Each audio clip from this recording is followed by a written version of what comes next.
পরীক্ষার সাথে আমাদের কিসের এত শত্রুতা বাপু, সত্যি এখনো অবধি বুঝতে পারলাম না। সামনে তো পুজো, বলো সবাই কি সুন্দর শপিং করতে যাচ্ছে, কি সুন্দর প্ল্যান বানাচ্ছে, আর আমাদেরকে দেখো কি সুন্দর পরীক্ষা দিতে যাচ্ছি। অন্তত এটা ভেবেও শান্তি পেতাম যে পুজোর আগে সবকটা পরীক্ষা শেষ হয়ে গেল, একটু শান্তিতে ঘুরতে ফিরতে পারবো। কিন্তু না গো, তাতেও শান্তি নেই। পুজোর পর আবার কয়েকটা পরীক্ষা ফেলে রেখে দিয়েছে। যারা যারা সেকেন্ড সেমিস্টার দিচ্ছ তারা খুব ভালো করে জানো কিভাবে পুজোর আগে কয়েকটা পরীক্ষা নিয়ে ঝুলিয়ে রেখে আবার পুজোর পর পরীক্ষা নেবে বলে রুটিনটা সুন্দর করে সাজিয়েছে আমাদেরকে পুরো দমে বাঁশ খাওয়াবে বলে। যাই হোক, কিছু করার নেই। আর আজ মায়ের জন্মদিন, তাই জন্য মাকে একটু কেক কাটানোর জন্য জোর জবরদস্তি করতে মা শেষ পর্যন্ত যে কেকটা কাটলো, এটাই আমাদের ভাগ্য ভালো। অনেক কষ্ট করেও মাকে রাজি করাতে পারলাম না যে মা একটু শাড়িটা চেঞ্জ করো। মা বললো এরমভাবেই থাকবো, কেক কাটাতে হলে কাটা, না হলে কাটাতে হবে না।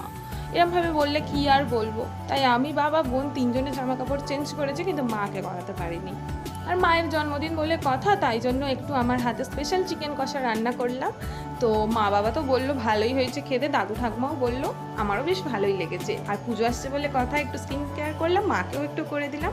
আর আমি খাই, আজ আসি, টাটা।